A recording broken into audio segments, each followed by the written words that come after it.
I'm Stanley Kramer, and I'm on location on a film in Italy. But I did want to take time out to introduce to you one of the most extraordinary, remarkable pieces of film I've ever seen. This is not film in the true sense, in that actors and actresses are not involved, no rehearsals, really shot pretty much off the cuff. A group of people, completely unknown to each other, sit around in a circle and trade truths. I think you'll find the results extraordinary and really remarkable.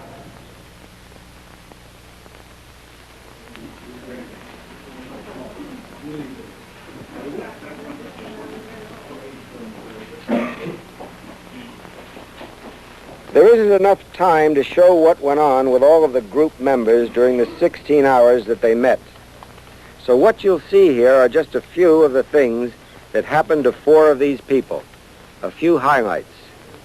The question they examine is, what is it like to be oneself? What are other people like when they are themselves? All of us are pretty good at carrying the secret of our own loneliness. Now, these people will try to discover the secret of being together.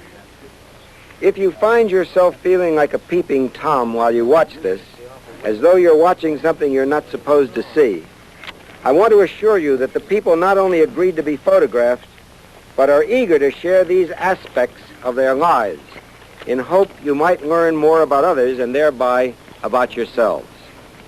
2 psychologists from Western Behavioral Sciences Institute of La Jolla, California, are with this group. They are Carl Rogers and Richard Farson. Carl Rogers breaks the ice. Well, I'm glad we all had a chance to have dinner together because it gave us a little chance to get acquainted, at least with a few of us. But I feel as though we really are strangers to each other in spite of that.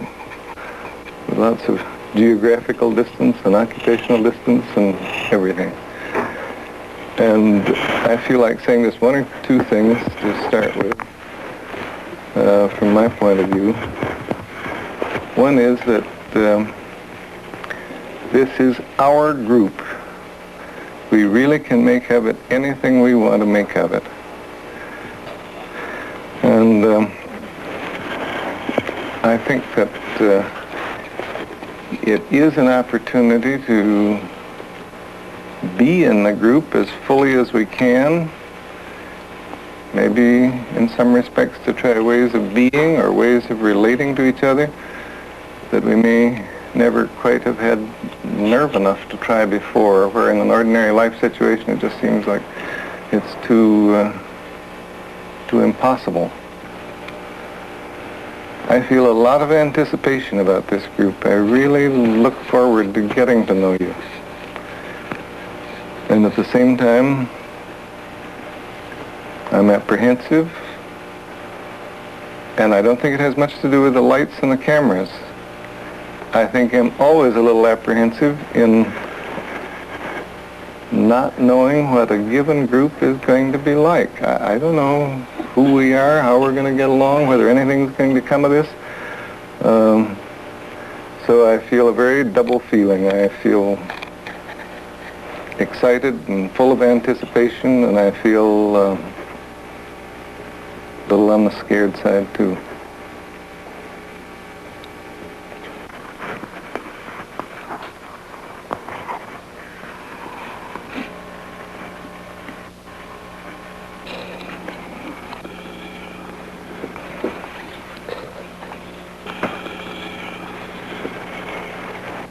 I'm sure there's some psychological pattern or something that a person that puts great importance or can give to a dog or an animal, there's something that relates some way in the person, and I'm curious because this is an important part of my life, this cat, and I don't know whether I'm giving this affection and love to the cat because I can't give it to my husband or because it was its children. I feel like it might be in either one of those veins. Or because what? The children, if I'd have had more children, that the boys are gone. Although I've had cats ever since they were small, the cat has become more important to me since the children are grown, and I can't give the affection to them and have never been able to give to my husband like I have wanted to. I get such a very strong feeling that you want so much to be loved and appreciated. Mm-hmm. In fact, if somebody gives me a little attention, boy, I'll just, bleh! I fall to pieces. It just does wonders for me. It's just like magic words. And I beam. I know I do. I react to people that say nice things to me. Whether it's just, you look nice today, you have a nice dress, or your hair looks nice. Even though I see through this, I realize these are little things that we all just say to each other, but still, it turns me on. You'll gladly pick them up even if they're crumbs. Mm-hmm. I do. Boy, this is pretty damn pathetic to feel that your cat is the only one that really likes you as you are. Mm-hmm. You don't have to put up any pretense there. Mm-hmm. As far as people are concerned, I, in a sense, like being around people, but I only like to go up to a certain point. Then from there, I don't like to get too close to people. For example, if I got to know you, Keith, better, at least the way I feel now, then I wouldn't want to get to know you too well. And when you say, well, why do you feel like this? I can't say. Maybe it's because I can't truthfully say it's because I don't want to be bothered. And yet it may be because, as Beth says, that you get up to a certain point, and I feel that if you get to know me too well, you'll reject me, I guess. Maybe if he sees too much of me, he'll see these things about me that I don't like, and he won't like.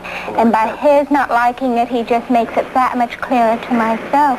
But I don't know where the change comes or how it came, but perhaps I have a little more courage. But I'm not satisfied with these relationships that end just there. I mean, I would like to really have enough love in me to see the person all the way through and see certain things about him that I don't like, but I still like all of him. To have enough love there for these people and to find this love in return for me, that with all my limitations, all my faults, all my shortcomings, that I can be really loved.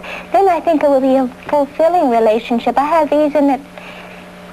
After a while, it's, this type of relationship that you say you form, it's just not enough. And in this group, I hope that I can love every one of you and have every one of you love me. I don't know whether I can or whether I did. What is going to have to happen. Here's the way I see you. I am a beautiful Eurasian girl, and when I talk, a little bell tinkles inside of me. And that's all there is. It's just beauty and light. And I think that's lovely. I respond to it as a man and as another person. But I got to see something else too. I want you to know that I'm gonna, when I hear that bell tinkling, I'm probably gonna remind you of it. Something. You're sort of saying you don't buy that as being all of her. I sure don't. And it's been chilling in your face. Yeah. Does that annoy you? When I talk, I can see him. Is that a source of annoyance? It's just the same as, I think we each got sort of styles, and they are great styles, but you gotta get through mine, I gotta get through yours. Because we don't want to get caught in each other's styles. Our way of coping with the world. I think that's her way of coping. I look at you as you're a little China doll. And if I get too close, you're going to break. I almost like a child. I'm saying I know that I can break, but I want to find out what's in there. I don't see myself as a little China doll. I remember one time, before I was married, going out with this very nice, well-educated, handsome young Frenchman. And he looked at me as a little lotus blossom. And I told him, I don't want to be a goddamn lotus blossom. I'm a real person, you know, just give me a chance. I mean, I don't know how, but... Do you think we aren't going to give you a chance? I think I will find it here. I think I will have a chance here. I'm sick and tired of being maybe I present myself this way. I don't mean to. I don't want to be a goddamn little China doll ringing a bell. I mean, I want to have something really to say.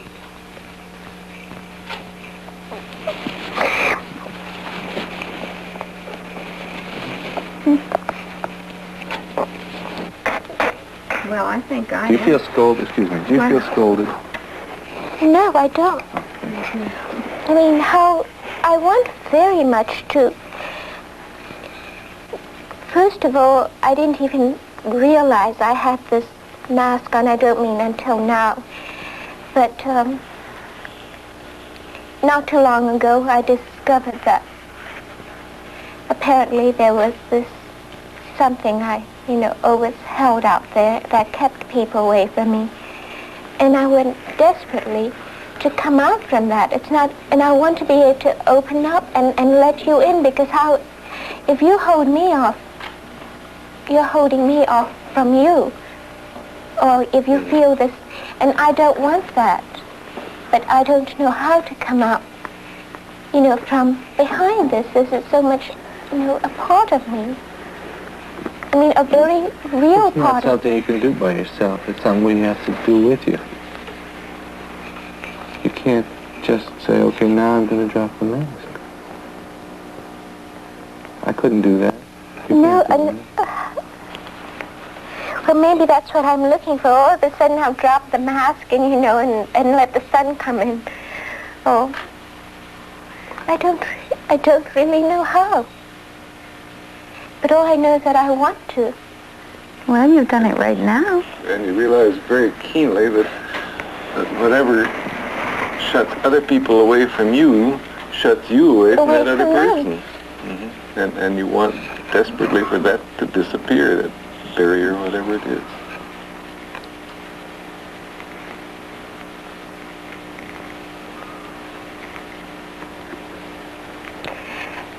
I think my husband has done a little of this for me. Most of the fellows that I've dated have, you know, looked upon me as either a lotus blossom, and I don't know, maybe I remind people that I'm Eurasian, and I don't realize I'm doing this. But to me, I'm just me. And they treat me as if I'm not quite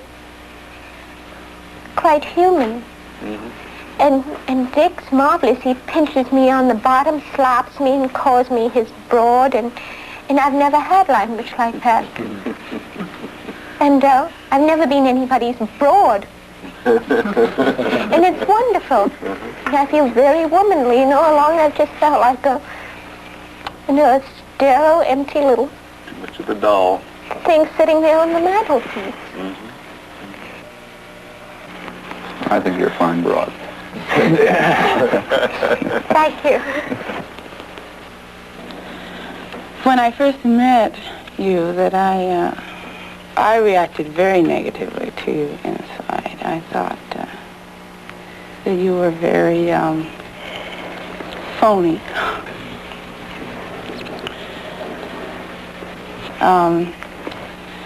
Maybe it was your voice. Maybe it was just your presentation. I don't know. Just, I said, goodness. Goodness me, what is this? But after you began talking, and after you, I think in your eyes, I saw this. I didn't get this, this mask with you. Or maybe I don't know. I just didn't feel, after you began expressing yourself, and I saw this sincerity and this depth there, I really felt very warm, too, very warm. And to me, the mask wasn't present at all during your reactions in the group, and I really felt that you were being more sincere than anyone here. Yeah, I'm sorry that the term mask got used. I think I used it myself, but it isn't exactly it's a mask and the real person is behind. It's sort of a style that's very real, and I'm sure it works for you very well. Effective, yeah. But it's just in everything. I was thinking about the style thing, and I remember talking to a very good friend of mine, and he said, you use your finishing school attitude or style the way a well-developed woman uses her bust line. So what I feel I lack in a figure, I make up for with this style, as you said, and I think it's very true. I would love to be tall and voluptuous, and probably if I were, then I would realize it isn't important. And I think that since I've been married, it has become less important. But when I see my husband looking around at girls, and I say, boy, she's got a good figure in my own mind, and then I kind of look down and I go back to my boarding school or finishing school style. So I think you're very right when you say that there is a style. I did not consciously pick this up, but I just did. And so if you're sexier, have a little better upbringing, snobbishness. Or if you're sexier, I have a mind, you know. This is one thing that this bit about the lotus blossom, I'd much rather say, have someone say, you know, Rosalind, you're a pretty bright kid. I would really appreciate that, because to tell me I look like a lotus blossom doesn't do me any good, because in all sincerity, there are times when I think I'm pretty, but most of the time I'm not. I look very ugly because I'm not inside pretty. And so to tell me this, it's, you know, just...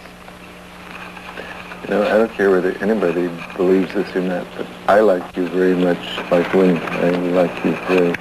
And why doesn't he? I believe you. I can see your eyes.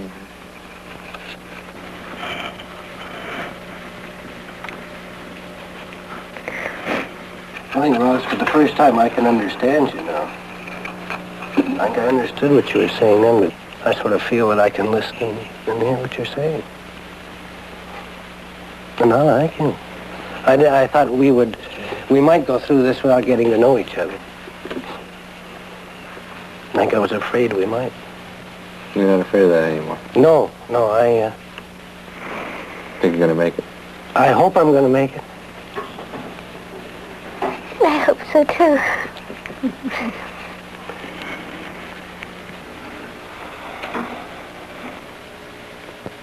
I don't know. It's very difficult to communicate, which is one of my problems, and truly communicating, and I find myself still not a part of this group somehow. There's not too many, I can't think of anybody in this, except for Beth, that really affects me. And she affects me because she seems so much like me. I look at myself with strangeness because I have no friends, for example, and I don't seem to require any friends. Here? Any place. And I really mean friends. I have not one friend. I don't seem to need any. Yet in my own area, I'm fairly well, I assume, liked. At least I haven't found anything different than that. I don't seem to, and this is a shocking thing because I feel I'm all wrong, that I do need people, and yet I don't seem to, at this point, need any of you. And I'm like Charlie Brown. I need all the friends I can get. I mean, it's a marvel how you can really feel you don't need people. And I need every one of you. And I don't know how to give to you if you need me. And this bugs me. And I don't care if it sounds like a tinkling bell or what, but it really bothers me because I'm very critical and I don't want to be this way. And how can I be loved if I don't love? But you're saying you need us because you like us, not the other way around. Yes, I like you, and I want to like you really more than I know how, and I need you to like me.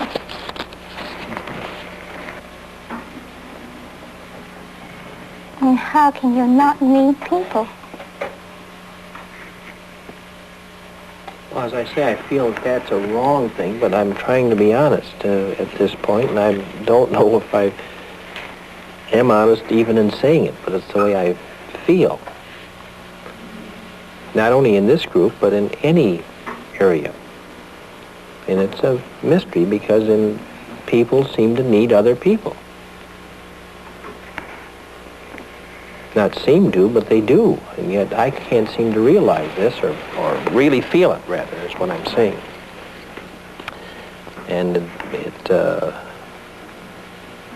there's a slight feeling that at this session that there's something wrong with this feeling. Is there, you say you have not a single friend. Is there no one you feel close to or whom you feel you would let come close to you?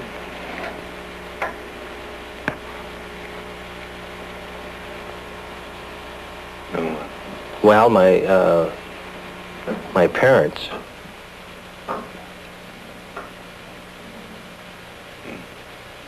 Outside of my wife, of course, but that's a different relationship. If you mean somebody that I would have to confide in and felt that I just had to do it, that would be... That you wanted to do it. Beg pardon? That you wanted. That I wanted to? Rather than had to. I think he's kind of saying, at least the way I understand what you said, if I was desperate, maybe I would go to my parents. But I think Roz is saying, is there anybody you'd like to share yourself with? No.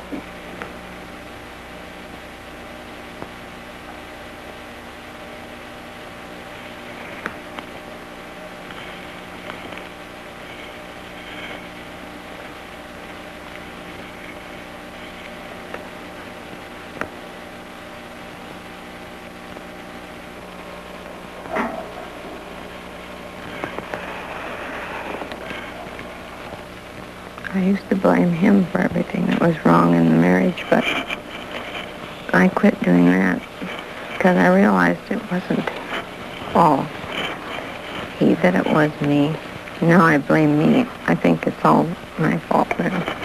I changed to the opposite side of the fence because I can't give the love and then give it back to him. That's why I have to give my affections to the cat. And I've told him so, and he knows it. And he still loves me anyway.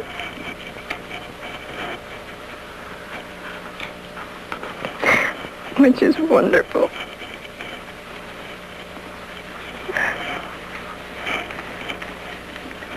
For a long time, I didn't think he did.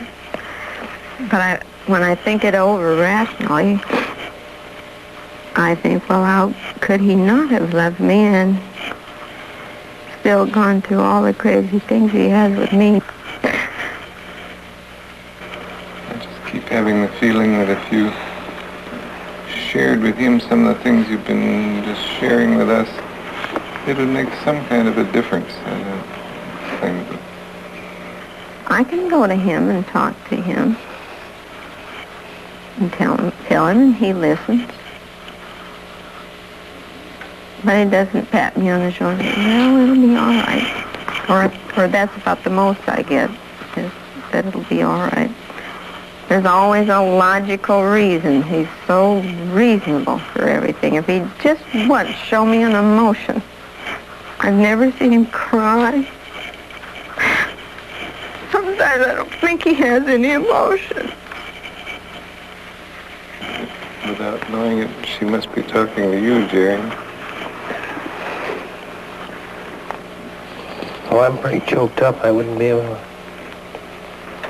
say much.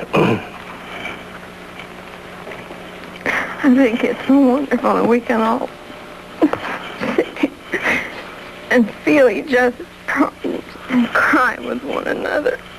What I have never had at home. Well, Beth, I for one, this is the first time since we've been together that I've really cried right with someone.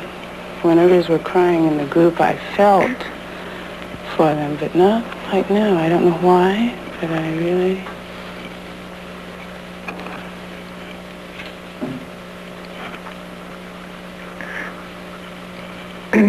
I guess that's why I feel like, well, now I don't want to go, because I have the rapport of all you people, you know.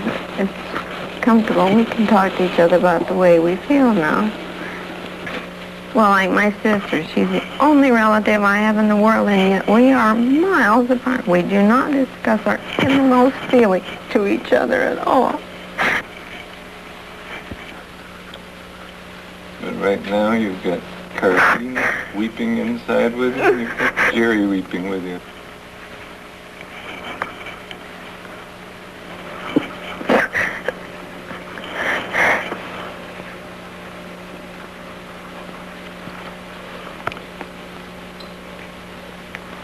I want you to know, Jerry, that even if you can't talk, I'm feeling very much with you.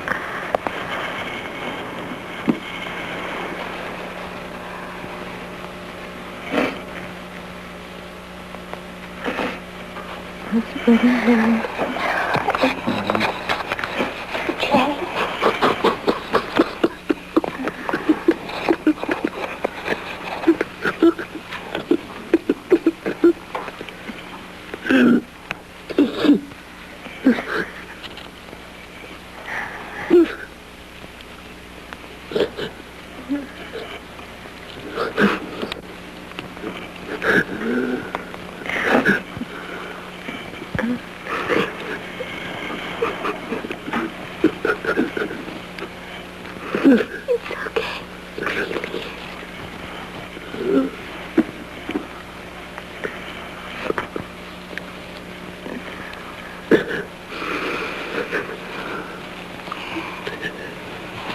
Thank you.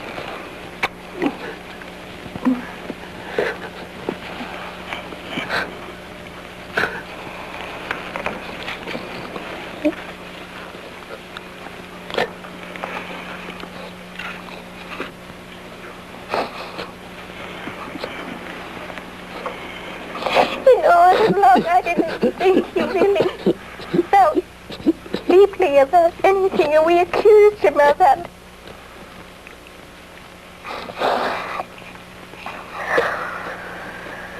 Been able to express his feelings either, has he?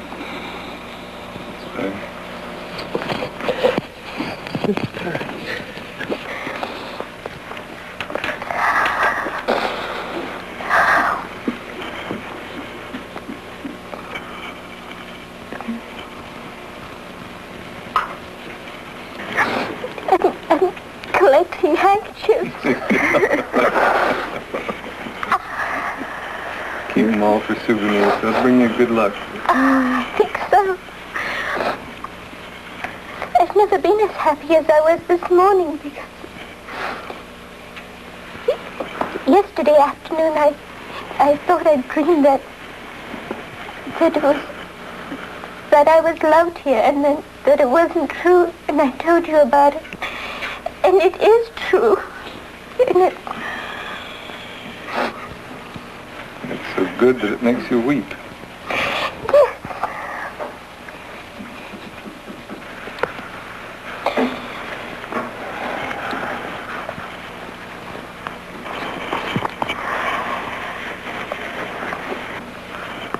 It's interesting. I had a thought here when you were talking early on that my wife might say the same thing sitting where you are.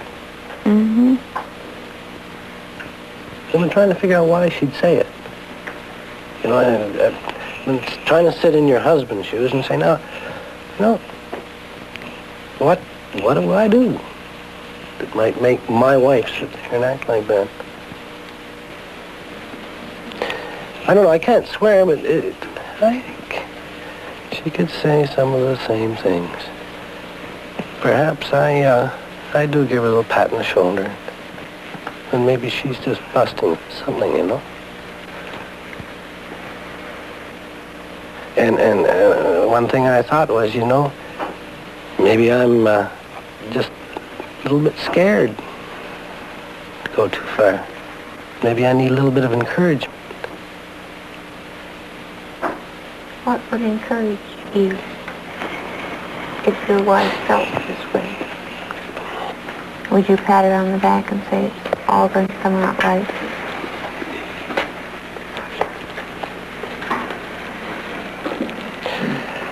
I don't know.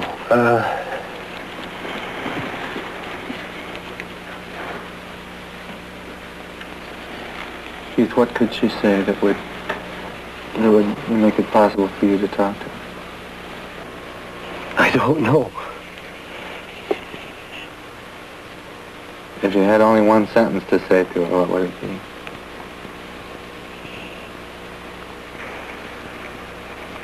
I think it would be, I'm afraid. Can you go on? I'm afraid. Finish the sentence. I'm afraid of something? Suppose you were talking to your wife. I'm afraid of... I'm afraid of the things I don't know. In you. No, I don't think necessarily In your wife? me or in my wife. No. In the world.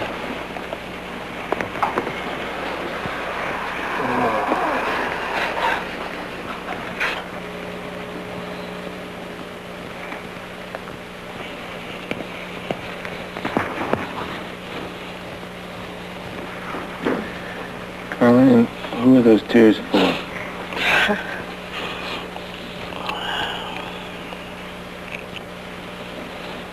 Are they for yourself? Or... Yes, they're for myself. Mm-hmm. Who are you identifying with? No. Can you tell us?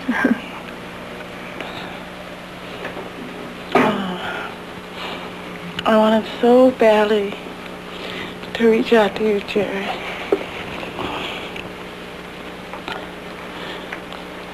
I was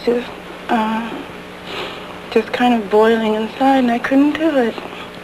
I know why. And this is what upsets me.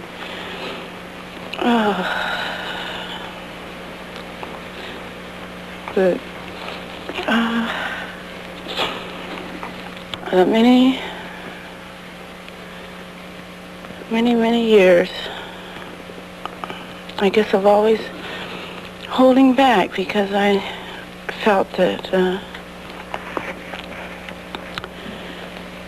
by being a Negro, I couldn't always come out and do things because I didn't know how you would react to this.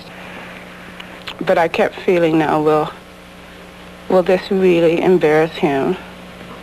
Or will this really put him on a spot in front of other people who are watching him? And I just think that I just kept feeling here, this darn society where I have to always think Negro first before I can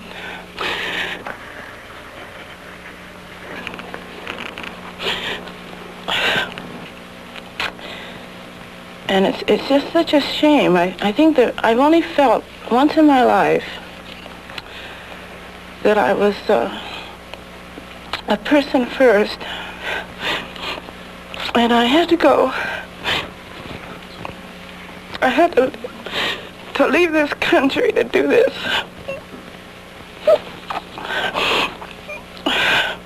And this was in Europe when I went one summer over there. And for some reason, I was accepted first as Carleen, and then I was whatever else I was, a Negro or an American or whatever else. But I've never in this country been able to just feel like I could do something like this. And then I resented Ross for doing this. And I hated myself for not being able to just overlook everything and all of these things. You wanted so much to just give to him, and then you felt... Oh, I felt very close to him all the time, and I don't know why. I just have from the beginning, and it hasn't changed. And when he was building up, I just, well.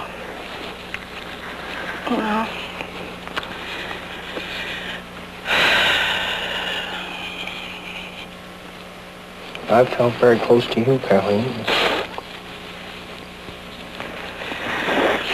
But I just couldn't do it. And I wouldn't have done it. And I guess that's what really bothers me, that I know I wouldn't have done it.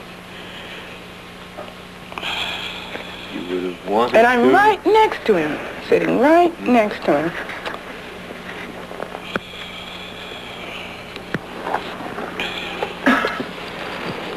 And then I wanted to apologize to you when you came back in. And I didn't, because I kind of hated that things were going, and I hated to just turn to you. And then as I sat here longer, then I just couldn't come up and say, tell you that I was sorry.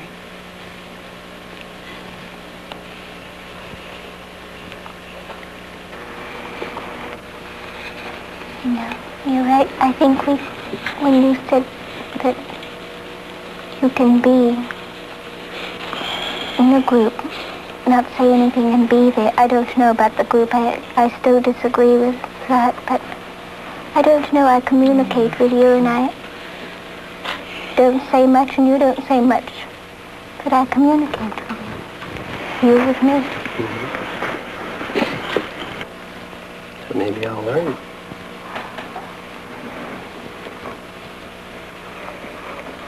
I want to say to you, when you come forth, you're really a lovely girl. Thank you.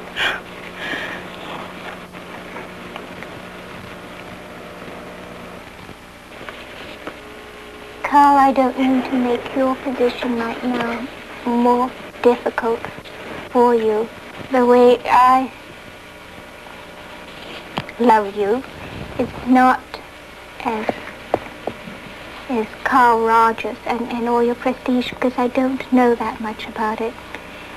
You have responded so warmly to me, and you have given me love. I sort of put you up here because of that. I think when I walk away from here, I know that you will be a part of me, and I'll always remember you and the experience. That was something very warm and very human on the part of both of us.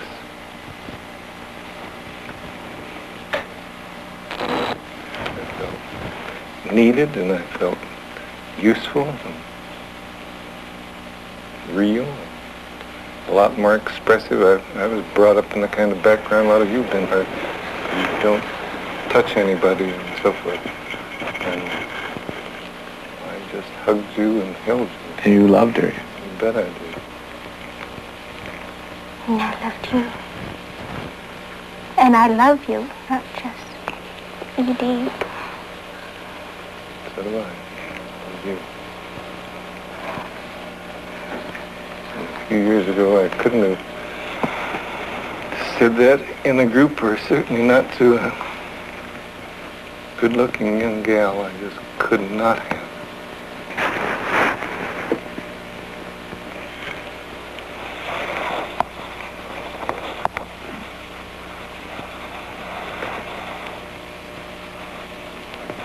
Like you, Jerry, I find it a little embarrassing to weep when everybody's eyes are focused on me. I find weeping is good. And the cleansing thing, I think of by somebody's action in this group, that's Roz, how this has a welling up of making you feel part of the group, even though it's done by an individual of the group. It seemed to make me feel a part of everybody here, which I'll be ever indebted to you, Roz, for. And I had no embarrassment in coming back into the room.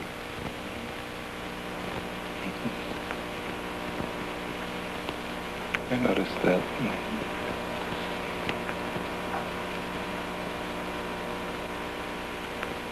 It is possible to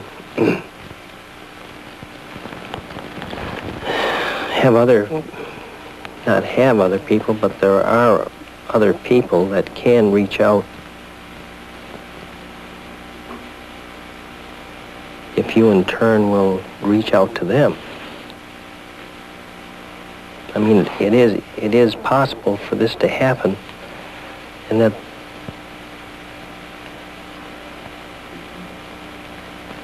it is a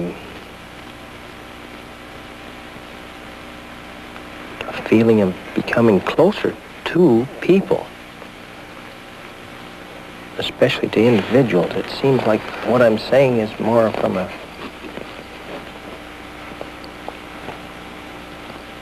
textbook, but I don't know why I struggle with it so much. The response from Roz immediately seemed to take me back into the group, or into the human race, I guess you'd say, or not, that isn't a good term, but back into other people's feelings. And they're concerned. They are concerned. They can be. People can be concerned about you regardless of what type of an individual you are. So this realization has come to me. It's things that you have read about, but you can't, I couldn't possibly say that this would ever happen to me, no matter if we sat here for a month. I can never picture some person being concerned over me.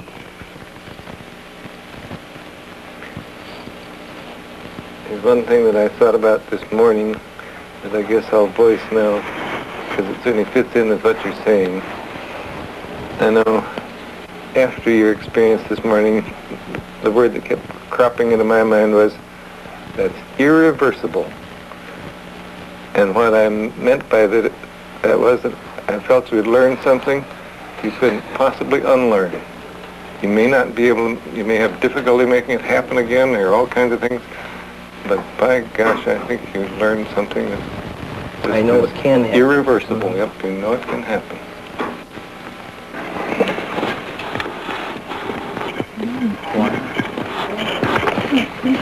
Yes.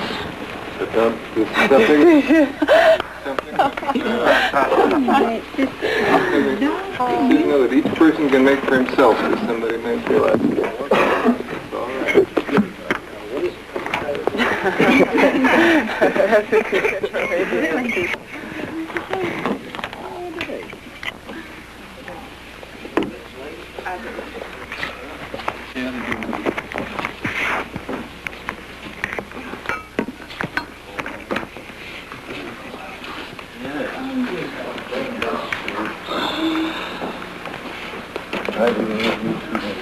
Come on, honey. Mike, honey.